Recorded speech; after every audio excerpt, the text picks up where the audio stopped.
Welcome to the Orthodontic Pearls podcast, where we share tips and tricks to better your clinic, business, and life. Today we have our honored guest, Shannon Patterson, as we discuss the current state of the orthodontic profession, the rise of OSOs, and predictions of our profession's future. And now your hosts of the podcast, Drs. Chris Teeters, Brian Anderson, and Andy Sarpadar. Welcome to the podcast, Shannon. How are you doing today? I'm good. Thank you for having me. Thank you so much for being with us. I'd like to start by just hearing a little bit about your background. So how did you come to be where you are? And tell us a little bit about that. Absolutely. So just by happenstance, actually, I came out of the medical field and I was a clinician in the medical field. I was an echocardiographer and I actually worked in the pacemaker laboratory. So I did transesophageal echocardiograms. Mouthful. And for pacemaker implants. And then I ended up working for Medtronic and then I ended up working for Pfizer. But Doug Koppel, one of my partners, was actually my neighbor for a little while. That's how I met him and then just kind of fell into this industry. Was out for a few years of the medical field, raising my children, and decided to get back into work and then landed in this field. That's awesome. Tell us about your position now with Benson. It's Benson, Clark, and Patterson, correct? Benson, Koppel, and Patterson, correct. I always mess that up. Benson, Koppel, and Patterson. I know. Chris is officially going to sell the rest of his equity and kind of retire, but he's going to be working back for us. So he's not going anywhere. He's going to be around for another 3 years. And so my role does entail a little bit more, but essentially we're kind of advisors in the transition space. So whether you're transitioning anything, as part of your practice, so practice transition, or a career transition. So certainly our industry has evolved in the last 5 to 10 years, right? It's just not the same as it was, especially even when you came out of school not that long ago. Sure. And what we found is it used to kind of be with our business, we were kind of a one and done. We kind of helped you buy a business, Andy, and then maybe when you're ready to sell, if we're still around, we'll help you sell it. Now we see a lot more stages in an orthodontic career. So especially with new grads coming out of school, not necessarily purchasing right away, but maybe they take jobs. So we've kind of found our space to be helping doctors looking to transition in their career, whether that's job to job or job to ownership or partnership, and then essentially still helping orthodontists who want to have an exit strategy or bring on a partner or an associate. Well, I think that a lot has changed, like we were mentioning in the orthodontic profession now, and you said things have changed since even I graduated about a little over 10 years ago now. So what sort of changes have you noticed? What do you think are the biggest impacts on those searching for practices or just a career opportunity now? Absolutely. Well, I think, the elephant in the room is private equity, right? So we just have a whole new player in the game. Private equity has definitely changed practice modalities. Student debt has definitely skyrocketed. That has definitely impacted young doctors' opportunities as they come out of school. It's not that they can't necessarily still purchase a practice, but it's a little frightening when you have $600,000 of student debt to go borrow another $1 million. And, we had COVID. That's certainly what that really did was kind of highlight, the big quit or the silent quit of many team members. And, we're still trying to find our balancing act on this work from home and work remotely. We've also had all of this technology really come into our space that makes us more efficient. So there's just been a lot of changes with that. And I think that young doctors, they kind of want to just get a feel for the space before they actually purchase something. So just a lot of different things going on out there. Yeah, that's interesting. I know when I first graduated, I always wanted to have my own practice, but I certainly went out and I did an associateship for a good year before I really decided that I was going to jump right in. And I do think that was valuable. For me, that was in corporate, Phoenix, everything's corporate out here. Yeah. Yes. But I do feel like it gave me a chance to get my speed up, to at least get my hand skills down before jumping into my own practice. Of course, I did a startup back then. And while that was very, very challenging, and I'm very vocal about how challenging that was, I think that today the new graduates are facing even bigger obstacles. I mean, I felt like I graduated with a ton of debt. I mean, what kind of debt are you seeing new graduates come out with these days? I would say the average is between $550 and $650. So That's a the lot. average now. Wow. I would say the average. Yeah. That was like the top of the Yeah. scale, except for what was that guy, Mike Maru? I think. Do you remember him?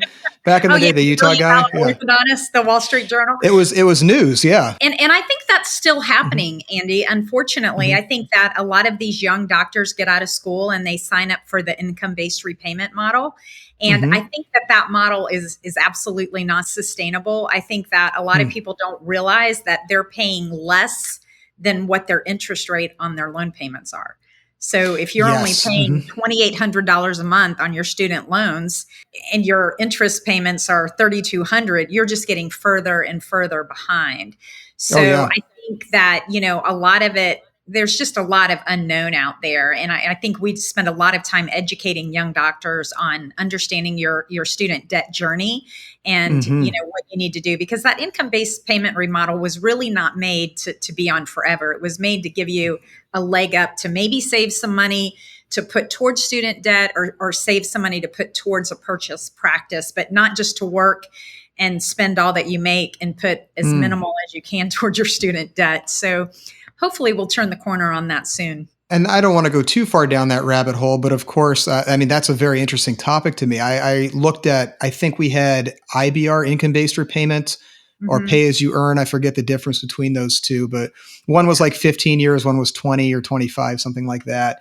And the one that was available to me, I remember I looked at that and I saw the same thing that you did. I'm just going to keep ballooning up the amount that I owe back.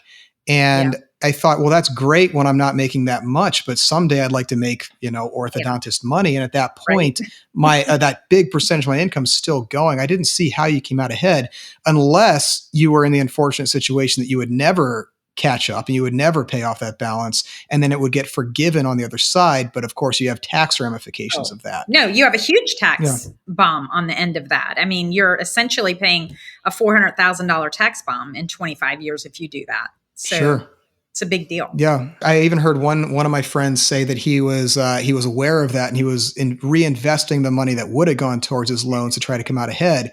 But last time I spoke to him, I saw him at a meeting recently, and he had given up on that, and he just said, "Yeah, it's not going to work. I got to pay it back." Is that what you're seeing in general?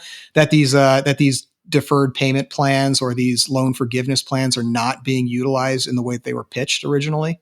That's not really my wheelhouse. I have a concern about it, let's put it that way. And I do think we spend a lot of time educating young doctors to make sure that they understand their debt and a way to pay it off, because this is a very lucrative profession, but it costs a lot of money to get to where you are, right? But you have to pay that money back. Absolutely. And so hopefully they will. But you're right. That's another whole podcast. I could spend a whole hour on that. I know that's not our reason for being here today. So Right? we'll move on. But yeah, oh man, this stuff just fascinates me, and I'm sure it's pertinent to many of our listeners. Yeah. Well, you did mention the Orthodontic Support Organization and how that's been affecting our profession. Clearly, there's been an effect on practice valuations. I think most of us have noticed that if we're shopping for an additional practice or maybe our first location, I'm seeing practice valuations as high as 100%, maybe even above 100%, which 10 years ago was unheard of. I think the going rate was maybe 70% of collections, something along those lines. When is that bubble going to pop, and when are things going to settle back down to normal? What do you think of the state of things in regards to valuations? Yes. So orthodontic service organizations or dental service organizations, they've definitely made an impact on the industry, and valuations is certainly part of that. But as far as, being in the space, is it bad or good? It depends on who you ask. Obviously what it really has done is it's provided young doctors with significant amounts of debt to be able to come out of school and make really good money. I mean, when you came out of school 10 years ago, it was going to be hard to break over $200,000 a year, right? If you were going to be working for someone. Now, coming out of school and working for a corporate entity, you're going to do really, really well. You're going to be between 250 and 300, possibly more. It is a great way for young doctors to come out of school, get some experience, and make really good money. It's certainly impacted valuations as well. Sellers just have really high expectations. An EBITDA value and a private doctor-to-doctor value are very different, and it's very hard to help people understand that. as long as the buyer gets an advisor who is able to kind of, help the seller understand that, hey, this isn't really realistic. The difference between private equity and a traditional buyer is private equity doesn't have to go to the bank, right? So essentially, they get to go in and buy a business and not have to necessarily get the bank to loan them money and run the cash flows, where a traditional buyer to buyer doctor still has to do that. So the bank is going to run the cash flows, and they're looking at it as an income-based, model. If you're buying an income stream, and how are you going to pay it back and make the money that's there. So they are different. I think that I wouldn't say that bubble's going to pop, but I think it's realistic. It's becoming more and more realistic as people's expectations are starting to be better. And I do think that post-election, I know that might have been one of your questions we were going to talk about. Now that the election's over, I think everyone has kind of breathed a sigh of relief, right? Like, oh gosh, my phone's not blowing up 50 times a day. And I think that, we've already had a Fed cut again. They're saying that we might have another one in December. I mean, all of these are good signs that we're going to have that turn in the economy. Consumers are going to start coming back out. I think that, ease of lending is going to be a little bit better. But I do think that going forward, even these corporate organizations, they're going to be more disciplined buyers. I don't think they're going to be throwing out these super high valuations, that they're looking at buying practices, and they're going to be more careful on their pace of activity instead of just buying a bunch. What they really learned during the last 2 years is they couldn't really grow their EBITDA by acquiring practices, but they had to grow within. And they really learned how to do that. And a lot of them learned how to do it well. And so knowing that, it really gave them some, opportunity to look at the kind of practices they had purchased and really kind of know what kind of practices they want to purchase going forward. So I think that having a scalable opportunity for them is going to be important, just like it would be for a private buyer. So I think the environment is good on both sides for that. We want to thank Large Practice Sales for sponsoring this podcast. Chip Fitchner is the co-founder of Large Practice Sales, the largest advisor to orthodontists seeking to monetize a part of their life's work through a partnership with an invisible dental support organization, or IDSO. Today, there are dozens of qualified IDSOs partnered with growing orthodontic practices across the U.S. at record values. Large Practice Sales has completed over $1 billion of IDSO partnerships in the last 24 months, with over $150 million for doctors in their 30s. For more information, you can log on to www.largepracticesales.com or reach out to Chip Fitchner via email at chip@largepracticesales.com. Well, question on that is, when I'm looking for a practice, I look for something that I can build, that's maybe undervalued. Maybe they're using the wrong kind of supplies, and I can get some additional profit off of that. Maybe the doctor has kind of slowed down a bit and isn't marketing as strong. So, I want to get a practice that I can buy at one price, but then I can increase the value of it over time. It struck me that it didn't feel to me like OSOs were valuing practices this way. Like you mentioned, they're going after the big dogs, the ones that are already at the top of their game. And certainly the ones that are selling, they're selling at, I would imagine, what they consider to be the top of their game. And a lot of people are wondering, how long is that sustainable, that growth just by acquisition? And it sounds to me like you're saying that the model is changing, or the valuation process is changing a little bit. Do you see OSOs going after a different type of practice in the future? Before COVID, or not before COVID, before kind of the last 2 years where we kind of had more of a turbulent market, they did look at bigger practices. They really liked those practices that were 3 million plus. They liked big practices with that big EBITDA to add on to their value. But just like a private buyer, I mean, when you buy a $3 million practice, how much more can you grow it, right? I mean, people are probably doing everything right to make that thing. So yes, looking at something that is a little bit smaller where you can streamline processes and make it a scalable business, they probably are going to be looking at some businesses that are not the $3 million size, but maybe the 1.5 to 2, which is good. There were a lot of people that maybe wanted to sell to a corporate entity and they weren't quite there, and they might get another look this second go round. When they start going downstream, so to speak, do you see that affecting private sales even more? Because right now that 1 to 0.5 range is sort of the sweet spot for the person looking for a private sale. Do you see those getting more towards corporate now? No, I don't necessarily think so. And 1.5 might be low. I mean, maybe we should say 2, but I think Okay. that no, I don't think it will inflate values. Will it take more practices out of the market? Possibly. But I think that'll be a good exit strategy for somebody who wants to do that, or somebody, again, depends on the reasons why somebody would want to affiliate with a corporate organization. I mean, maybe they're really tired of the management piece and maybe they really want to focus on being a clinician. And if they want that, then this might be an opportunity for them to be able to join it. But obviously, they're going to want to grow those practices. So selling a practice that size and think that you're going to work less or the same amount is probably not realistic.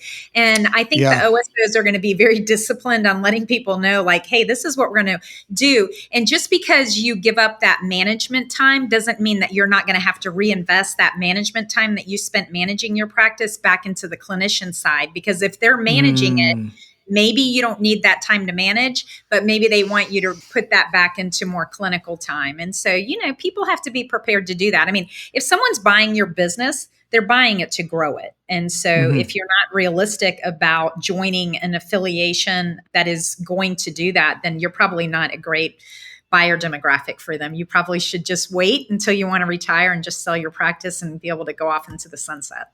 Well, I have heard that too, that most of these OSOs are looking for true partners. That's a consistent message that I hear. Whether or not that's going to work out, I think the clock is probably still ticking on that. I think maybe some doctors have reached that 5-year work back at this point, but I think that's something we're all keeping our eye on, is what's going to happen once those legacy doctors start retiring. And I think that's probably a question that still has yet to be answered, but something to keep an eye on for sure. Absolutely. Agree. Well, I want to finish up the discussion of OSOs by just asking you directly, what would be the ideal profile of a seller that should sell to an OSO versus one who should definitely keep practicing or maybe even consider selling to a private doctor? So interesting topic, and I'm going to go a whole different direction. That wasn't even a choice.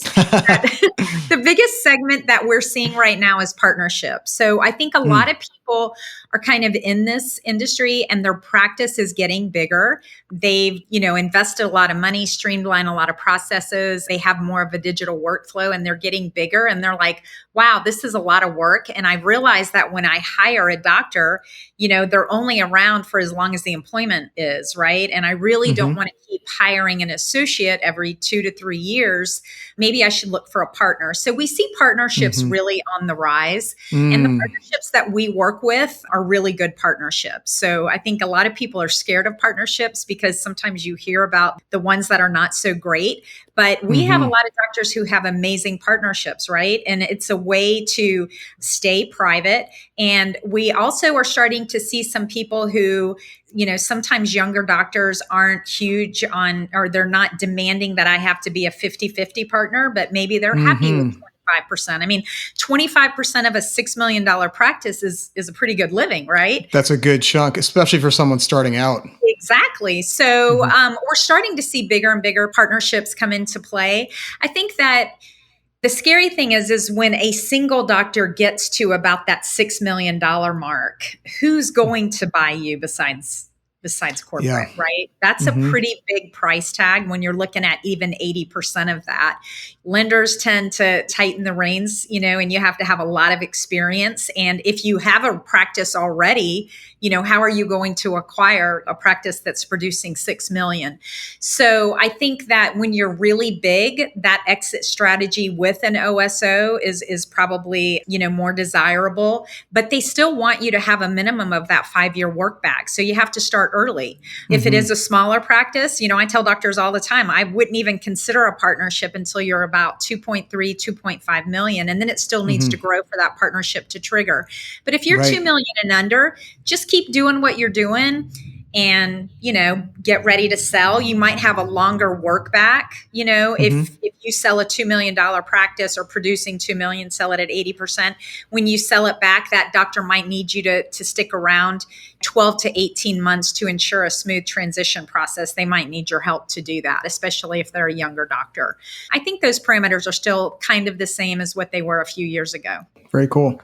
Well, I'd like to move on to our next topic, which is the state of the profession. We talked a little bit about this in preparation for our previous podcast, and you mentioned back then even that you were hoping that after the election, people kind of take a breath of fresh air and just kind of relax, and spending goes back up again. Of course, we are past the election at this point. Stock market's at another all-time high. Bitcoin seems to be getting crazier every day. Oh man, I wish I'd bought more. But there's a lot of changes, and certainly there's a pretty good mix out there. You're either over the top exuberant about the outcome of this election, or you feel like this could possibly be the end of the United States as we know it. So obviously we're not here to just talk about the election, but what do we see coming for the profession in the remainder of 2024? What do we see starting in 2025? What are your predictions? Well, I don't want to say that our predictions have changed a lot, although I do think that, just 7 days post the election, things do look a lot better, right? I mean, again, we have another rate cut coming next month. This is better for people that have a lot of credit card debt. I mean, when you think about the average consumer and just the availability of cash that they've had over the last year, it's been tight, right? I mean, you're spending more everywhere. You're spending more at the grocery store. I was just lecturing at OrthoFi over the weekend, and it's not so much the cost of treatment as just the affordability of treatment. And what does affordability mean? That means what can that monthly payment be? And so we saw a lot of people kind of play with those payment terms. And the people that did offer a little bit more flexibility and kind of came out of that traditional mold of you don't have to put down 25%, but that you can maybe extend those payment terms and maybe have a more flexible, monthly amount. Those practices seemed to be doing a little bit better than people who were still requiring, $1,000 or $1,500 down.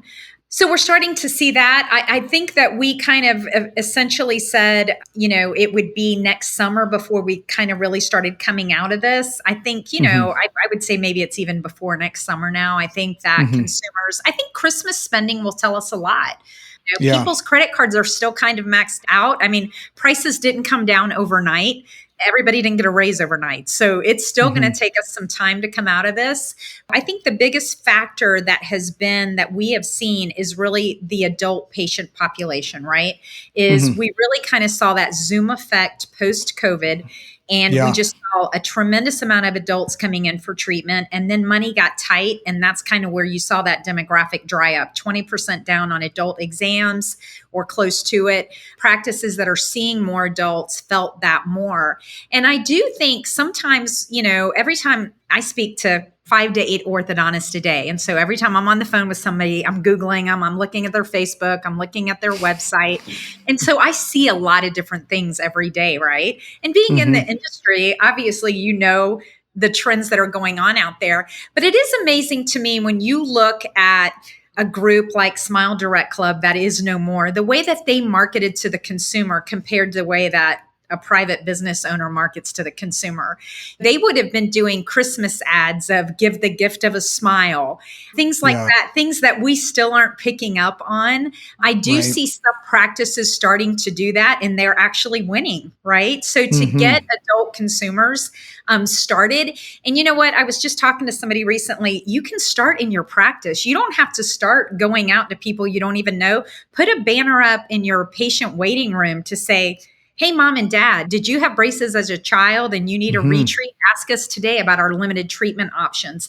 What we've really seen over the last 12 months is people that are willing to experiment with those things, they're actually doing better. Another way to grow during a tight market and until we really kind of pull out of this and people get out of this financial burden is really other ways like retainer insurance. I don't want to call it lifetime retainers for a lifetime, but some kind of, people that are doing that, they're up 20%. So that's a great way to increase your revenue. So there's a lot of things out there. Work with what you have to kind of get over this hump. But I do anticipate things are going to it's just going to get better from here on out, we hope. That's excellent news for all of us. I know that, our practices breathed a little sigh of relief. I mean, we had pretty abysmal summer, one of the worst summers we've had in a couple of years. But man, we really came out swinging in this fourth quarter so far. So I'm crossing my fingers, that keeps up. Yeah, it's wild, these fluctuations.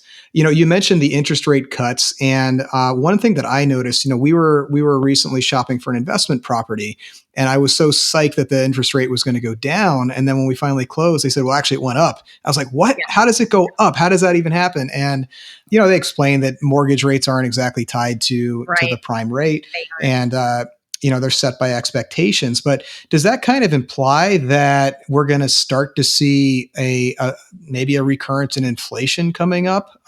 What are your thoughts on that, and how will that affect us? I don't think I have enough data to even give you an answer on that. I'm not sure. I do understand that it's not tied to the mortgage rates. So I think we just have to see. I think with another rate cut in December, this is the problem with inflation. It fluctuates, right? But once those prices go up, once Kellogg's cereal can sell cereal for $7 a box, are they ever going to sell it for $5 a box again? Probably not.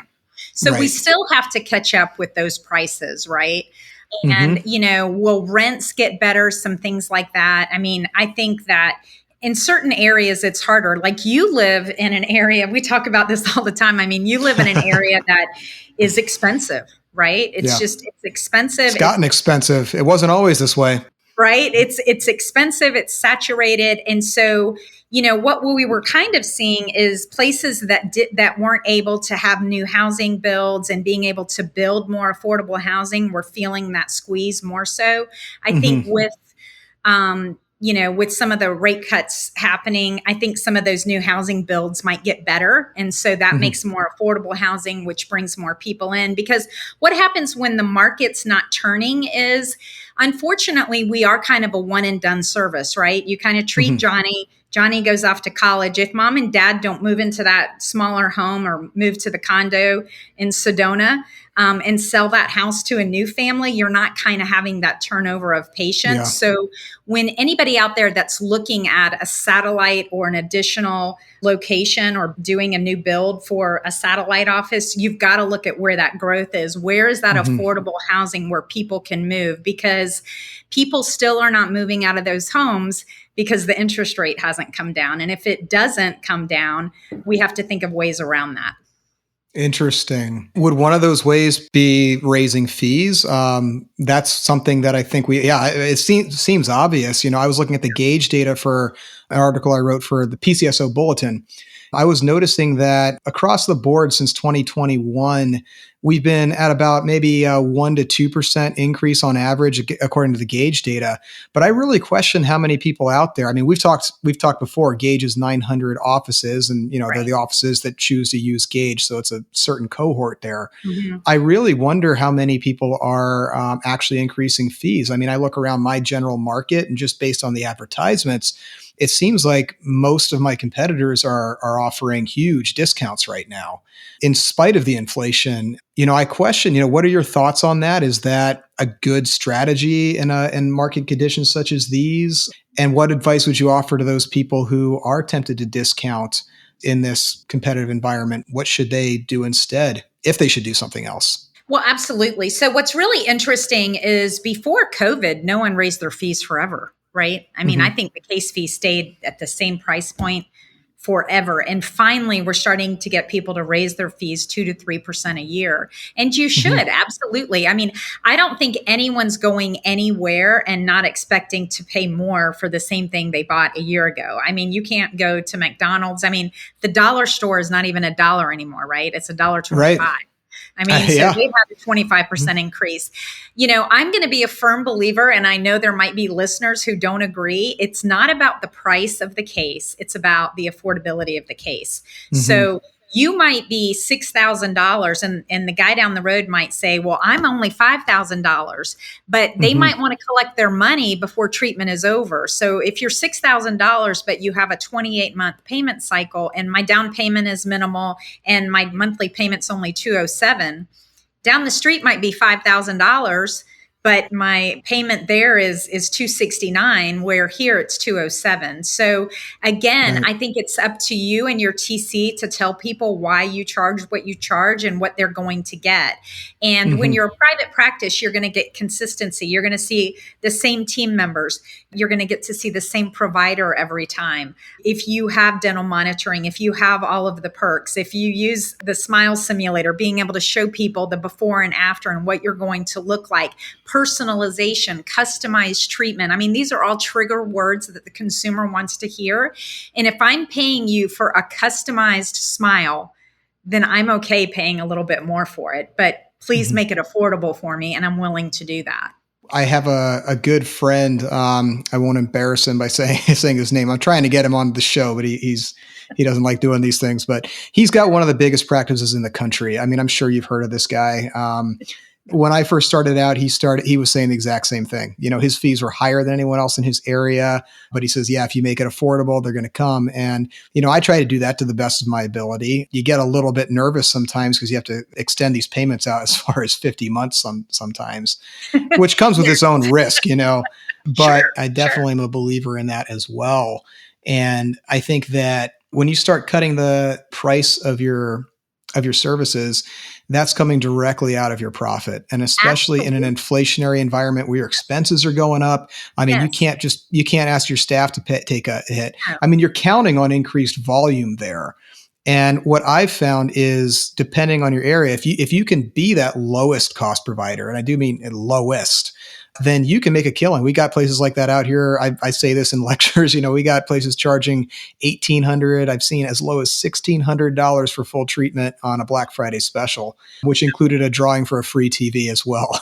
Right. You know, so you see these crazy things out there, and I'll be honest, those offices, they kill it. I mean, I know the owner. And even the associates are making pretty good money there. I mean, they work 12, 14 hours a day with no lunch, but they're making pretty good money there. The ones that I find are really struggling are the corporations, like one of the ones I used to work for, who was more in like the $3,500 range. And those are the ones that just got creamed by this because they don't have the value proposition to justify a higher price, so a higher profit per patient. And they also don't have the volume to be that lowest price provider. And trying to cut their costs doesn't really attract patients in the same way, because unless you can get lower than, say, $1,600, you're not attracting those patients. And even if you are just a little bit lower, the other Right. guys were there first and they've got the momentum. People know them for that. So it's much harder to be the guy in the middle trying to beat the lowest cost provider. And you look at retail in that, you know, when you look at the retail diamond, you've kind of got like a Neiman Marcus, you know, at the top, and you've got a Dollar General at the bottom. Right. Who's doing really well in the market right now? Neiman Marcus and General Dollar. The guys in the middle that don't know what side of the fence they're on, are we a boutique practice offering a customized treatment, or are we offering ridiculously low fees? Trying to be on both sides of that. I spoke to an orthodontist a couple of weeks ago, and just an amazing person. And he's got such a story. He charges $9,100 and he's up 35%. Wow. And I said, how do you do this? I said, I can't believe people are paying $9,100, mainly, and 90% Yeah. adult patients. He said, because I sell $1 million smiles and $9,100 is a deal. And I said, you know what? If that's what you're saying, you're winning all day long, because Wow. it's not a question. He doesn't play on the fee. I mean, I'm giving you $1 million smile for $9,100. It's a deal. And That's he does incredible. offer flexible options for the patients, but not unreasonable, flexible. And I'll say this, I mean, our rate on extended payments and going into default is not super high. I mean, it's usually around 3%. And if I gave you $1,000 to go to Vegas, even if it was only 90% odds that you were going to win, you'd take it all day long. You'd probably still Sure. take it at 80%. So, you know, you always need to keep an eye on that default rate. But I mean, typically it's not, you know, you just keep an eye on it, but it's still not going to be super high. I mean, traditionally it's been 3% for orthodontics. Right. And what was explained to me was that if someone's going to fall delinquent, they're going to usually fall delinquent in the first 3 months, I think it was. This was off of OrthoFi data.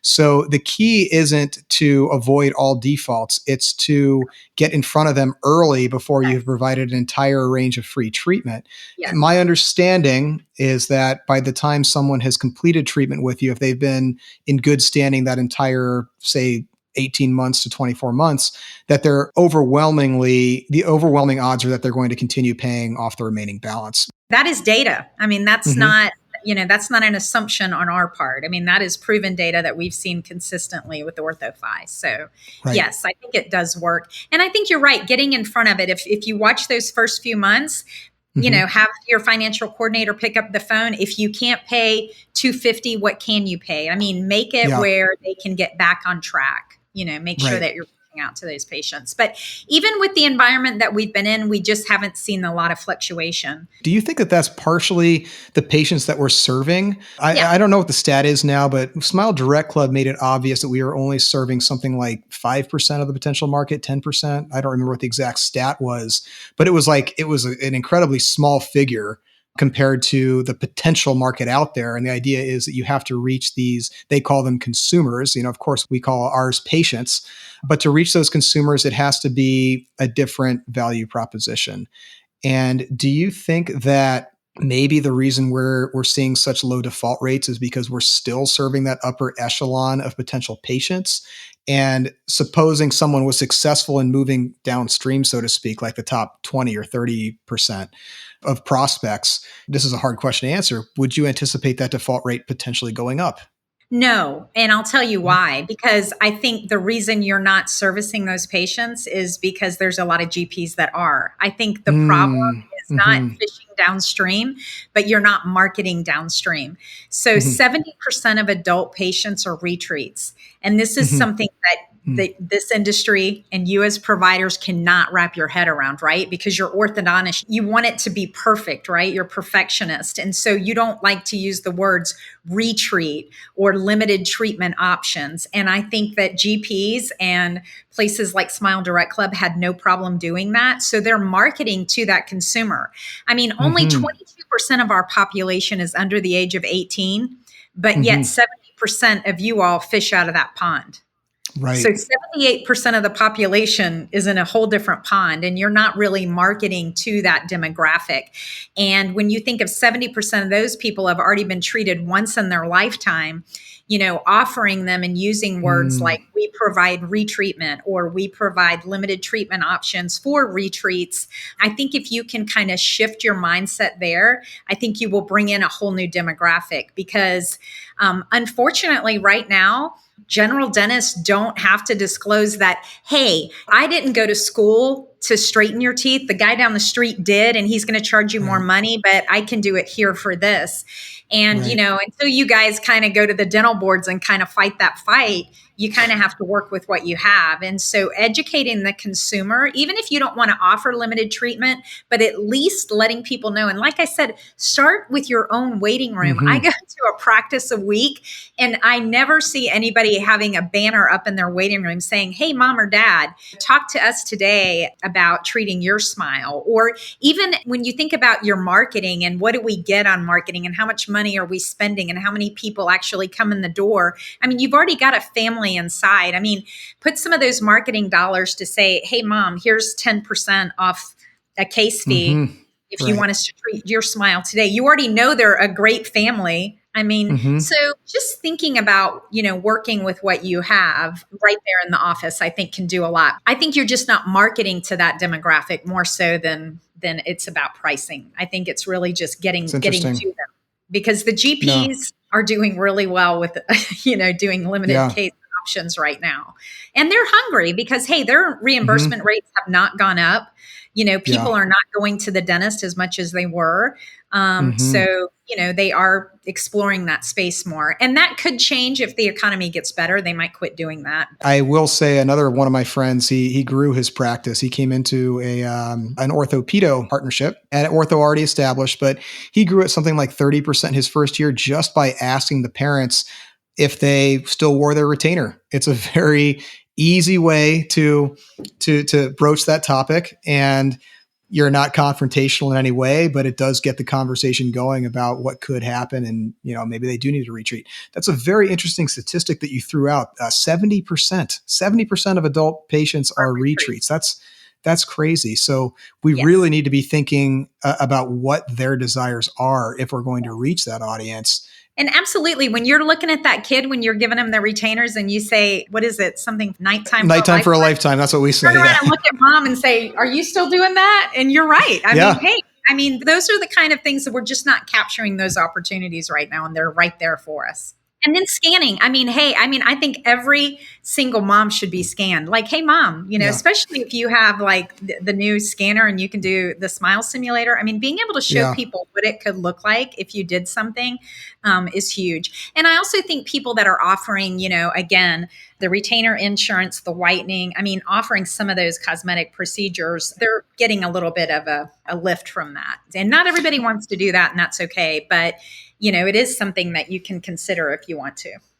Oh, absolutely. Yeah, we don't have a lot of opportunity for loss leaders as specialists, but that's something that I consider. I mean, even from a marketing perspective, you don't want to discount your fees. You could offer free whitening to people just to get them in the door. I mean, some people have done mouth guards or just little additionals, things that you can add on to. If you don't want to raise your fees, you could unbundle things like that, like charge $100 for whitening or whatever it is, retainer insurance you mentioned. But there's ways to increase your revenue without directly increasing your fees as well.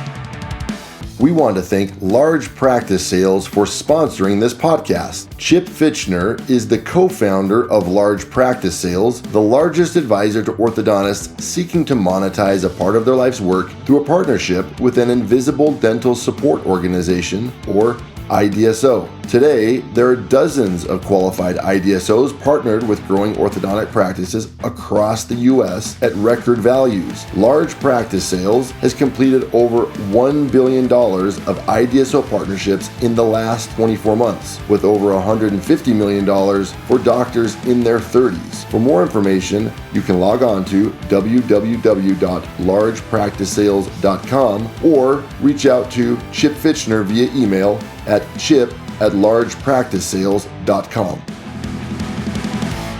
So Shannon, another question that I have is the regional considerations that you recognize when it comes to where we should practice.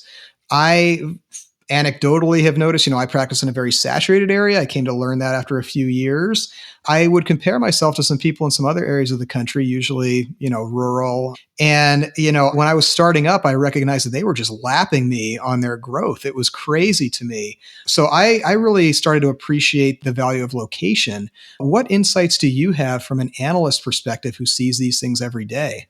Oh, that's such a good question. And one of my favorite topics, because where you practice matters more now than ever. Obviously, we have a declining birth rate in the United States. Areas that is really impacting more than others is really gigantic, big metropolitan areas. Urban areas are just definitely more saturated with ortho practices, dental practices, all of those things. I mean, ortho's not just competing with ortho anymore. You're competing with the GP model, the pedo ortho model, the corporate model. Rural practices are definitely outperforming urban practices all day long, just because there's less options and you just don't have to split the pie as many ways. So their fees tend to be higher. They don't have to do as much marketing. Sometimes, we have doctors who have a 6-month waiting period for a new patient exam. Not that I want anybody to have more than a 2-week waiting period, but those kind of practices are out there. So where you practice matters. I think that if you're looking, for a satellite location, don't make it convenient for you or for your team to be 5 miles away. Go out a little bit further, kind of have a demographic study done of where is there less competition and a potential new demographic of patients that you can draw to your practice. So it's hard to be in a metropolitan area that is so saturated. It really is. And the corporate organizations kind of go to those areas as well, because it's much easier to get a young doctor to live in Phoenix than it is in Tucson. Right. So sure. when you look at that, it can be beneficial, but I also understand people want to live where they want to live. But young doctors, they don't necessarily want to go be associates in rural practices. They would rather be in those urban metropolitan areas. So, but yes, where you set up shop in the future is going to matter more than ever. Would you say that there are any areas of the country that you should definitely have your eye on and others that you should potentially avoid? I think right now, something that we're really seeing, and it's going to be interesting, these trends can change, and they're about to change right now with the election just happening, right? But when you look at states that are losing residents, domestic migration of people just exiting areas, like let's just pick on California for a minute. No one get mad at me, please. But, a lot of people have left the state. And the reason people leave the state is everyone says, well, it's taxes and it's government. Yes and no. I mean, corporations left those areas not so much over taxes, but more so that they couldn't recruit workers because there was not affordable housing, right? Interesting. And so they ended up going to areas like Texas, Arizona, Nevada, because housing was more affordable and they could recruit people to work for them. So all of those things matter. So when you look at the domestic migration trends in the US, I mean, you can kind of follow that map and kind of see where you're going to be successful. Where are people having children? I mean, I think there's 24 states right now that have a higher death rate than birth rate. That's not good. Wow. Right? And that's so terrible. Those are kind of things that you want to look at when you're looking, because as an orthodontist, and I tell young doctors this all the time, you can't just look at the here and now. You have to look at what's happening at this practice right now. What does this area look like in 5 years and 10 years? Is it growing? Is it declining? Are corporations moving away? Is the government trying to get more residents to move to the state? Because there's certain states out there, let's face it, the kids go away to college and they never move back. The Northeast has suffered some population loss. But I think a lot of those states are starting to see that because they're losing a lot of taxation dollars, right? When you don't have new residents moving to the state. So, and there's some states right now that have kind of gotten overpopulated and they're kind of feeling that. And so there's going to be some shifts in the next 4 years, but it's always something good to look at. You chose a profession that 70% of your patients are going to be adolescents. So you need to know where are families growing, where are they moving to? Yeah, absolutely. That's definitely good advice. Go where the trends are. And you're saying population growth, that's something you need to keep an eye out for. Local politics, that can be a complicated one. I'll say here in Arizona, we have almost no regulation whatsoever, which sounds really good on some levels, but we're also the place where Waymo got its start and hit that pedestrian not too long ago because it wasn't thoroughly tested. Invisalign's headquarters out here, SDC had their headquarters out here. It's like you get away with a lot. And that was one thing I don't think I took into consideration enough when I was looking for where to set up was the unintended consequences of those things. Like we have one of the highest saturations of corporate dentistry out here because they can get away with so much more. There's no requirement to have a dental license to own a practice. The labor laws are very, very open. I've spoken to some owners of DSOs who have been very upfront about that. They're not going to California because they can't make their employees work 14 hours a day without lunch. Right. Here, that's just not a problem. That's we just take it in stride. I don't, but other people. Right. So it is interesting. You have to keep an eye on those trends, and I would assume an analyst such as yourself could help someone figure that out if they have specific targets they're looking at.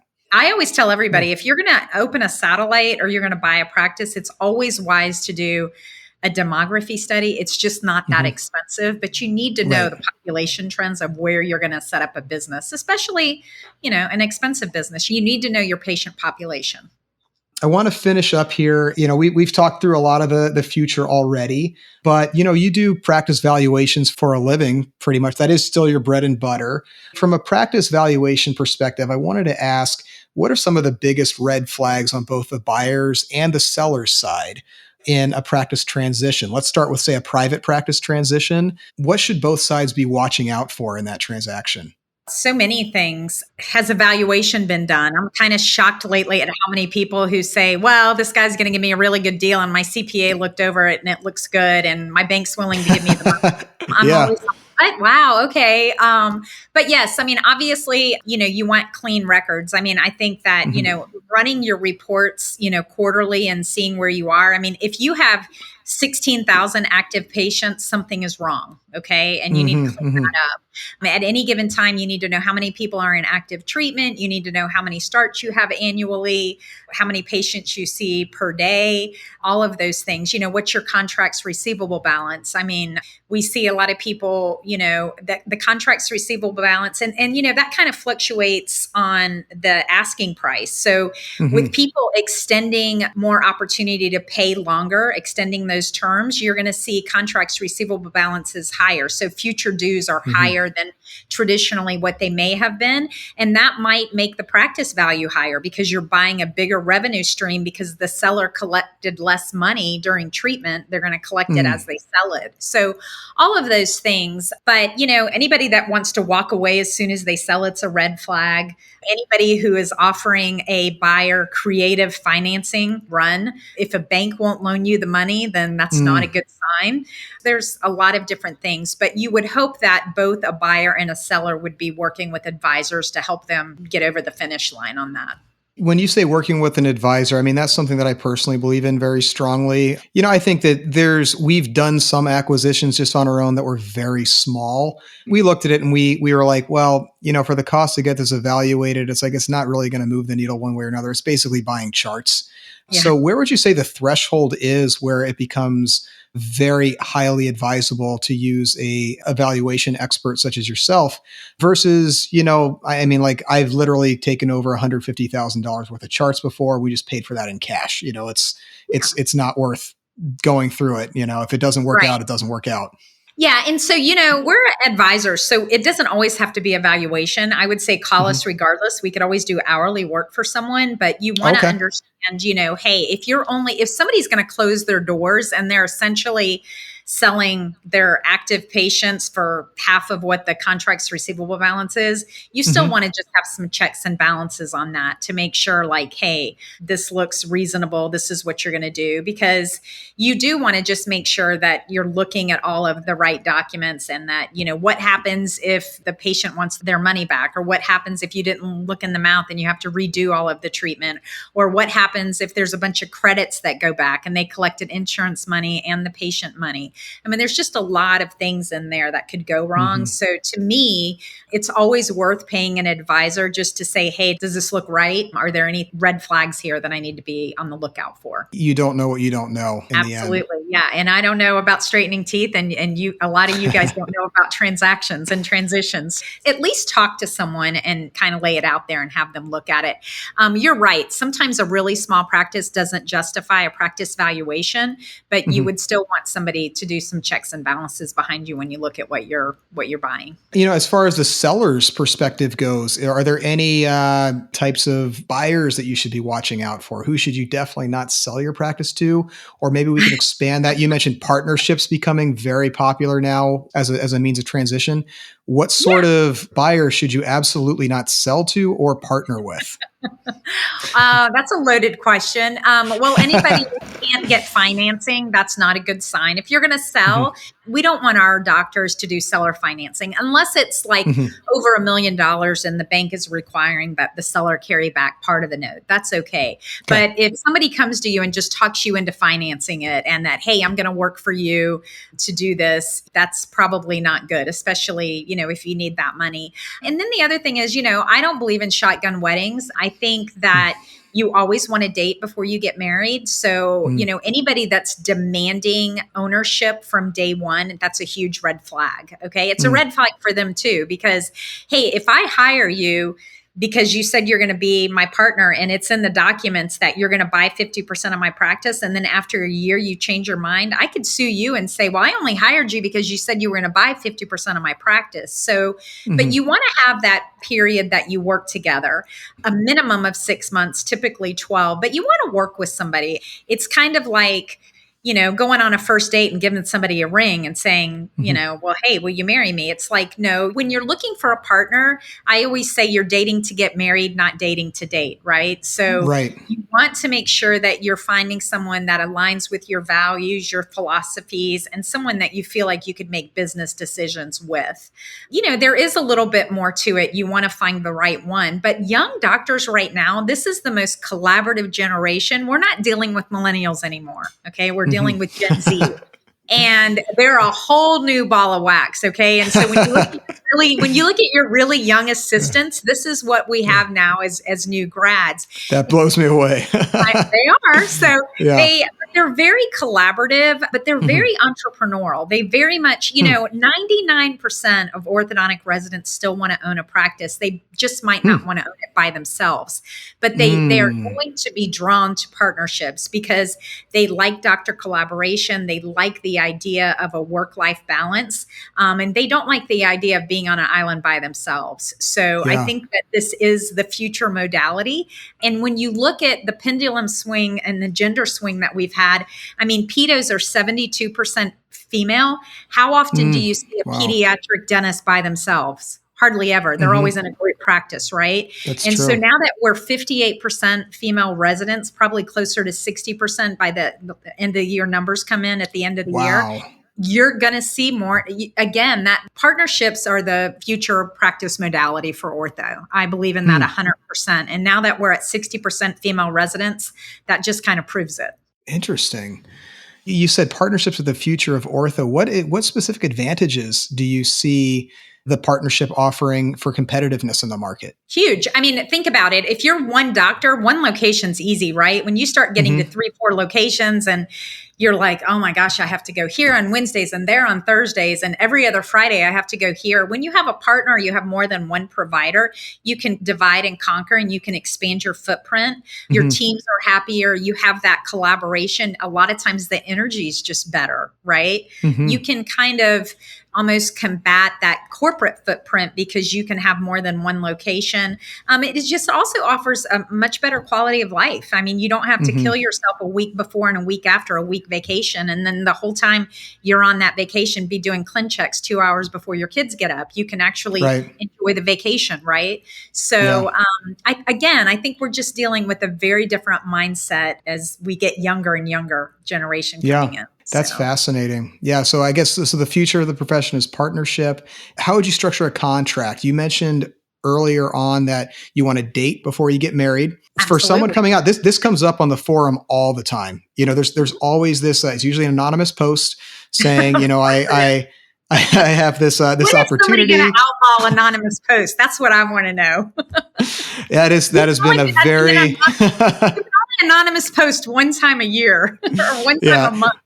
There should be some way to do that. I don't know. It's a tough one because on the one hand, you don't have quite the same transparency. You don't really know who this guy is on the other line. Are they fishing for some information? Are you giving away the farm to your main competitor?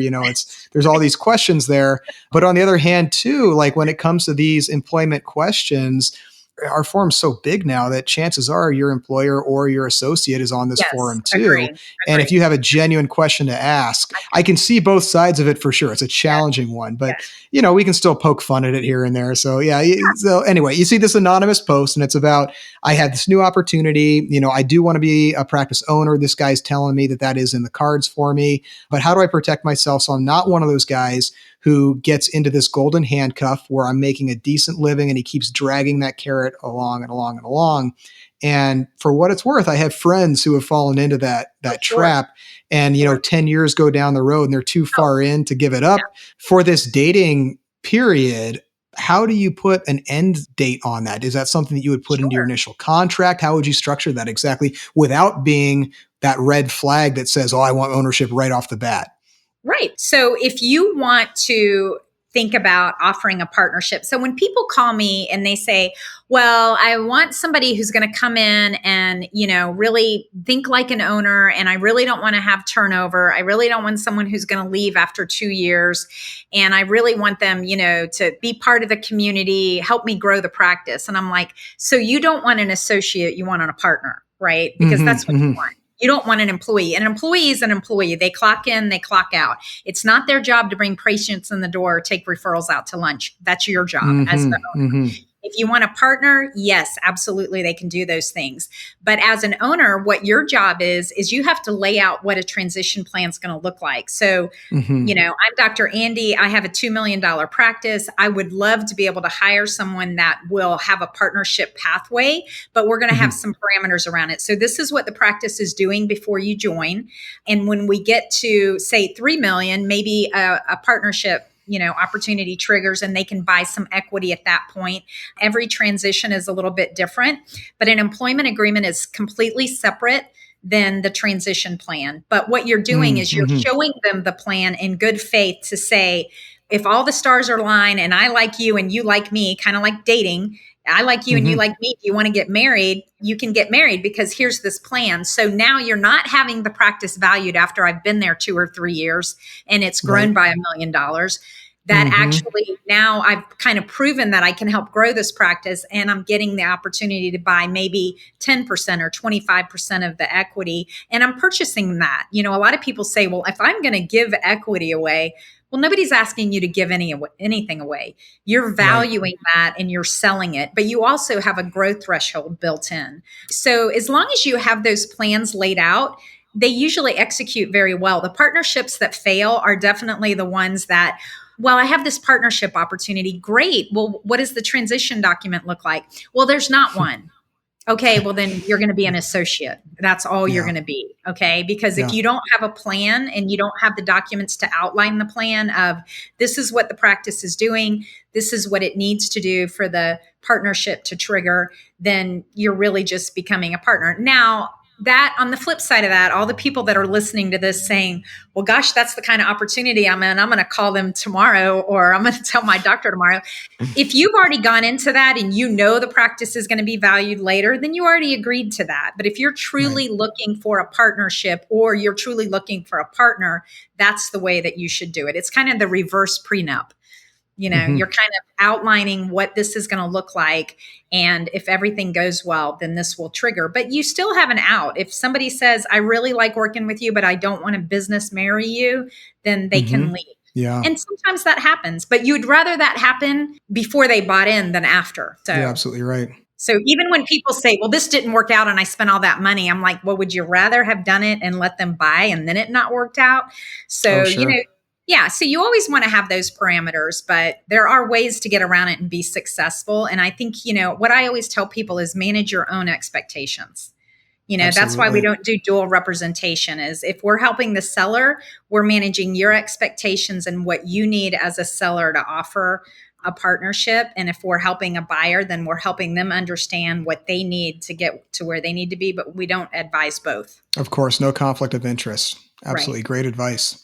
Well, I want to thank you so much for all of your tips here, Shannon. This has been amazing. I always love our conversations. How can our audience get in touch with you if they have any follow-up questions or if they'd want to engage your services? Absolutely. So just look us up. I can provide you with my information as well. You can put it at the end of the podcast, but Shannon Patterson at Benson Koppel Patterson and Associates, and it's Shannon at bcp-advisors.com. So please reach out. We're happy to answer any questions that you guys have. Awesome. Well, thank you so much for being with us today, Shannon. And for those of you out there listening, we encourage you to pick up the discussion on the forum and keep this thing going. If you're an orthodontist that wants to connect with over 500 colleagues, hear over 30 of the best speakers in orthodontics, and see 50 of the most cutting-edge exhibits, have a chance to win some of over $70,000 worth of prizes, including a trip to Kauai, and enjoy the absolute best parties in orthodontics, you won't want to miss the 7th annual MOPC, the Mother of Pearls Conference, coming this October 9th through 11th. We're going big for our 7th year by renting out the Astronaut Memorial Foundation at the Kennedy Space Center in Cape Canaveral, Florida. This is the hub for NASA, where they train more astronauts than anywhere else in the world, and SpaceX launches occur all the time. We toured the campus, and let me tell you, it's like the Disney World of space, with theme park attractions, actual space shuttles, interactive exhibits, and real astronauts. On top of the best speakers, we'll be having our world-famous Friday Night Pearls party under the Saturn Apollo 5 rocket, with dinner, drinks, space-themed activities, and live music from the world's only all-orthodontist band, Relapse. Early bird prices are about to go up for every 100 tickets sold and have already gone up twice. Be sure to register today with your team at orthodonticpearls.org to get the best price for the best conference in orthodontics. Plus, we are the only conference with worry-free registration. If anything comes up and you can't make it for any reason, you can transfer your registration to next year's conference absolutely free. It's a no-brainer. So be sure to lock in your best price by registering you and your team for the best conference in orthodontics, the Mother of Pearls Conference, at orthodonticpearls.org today.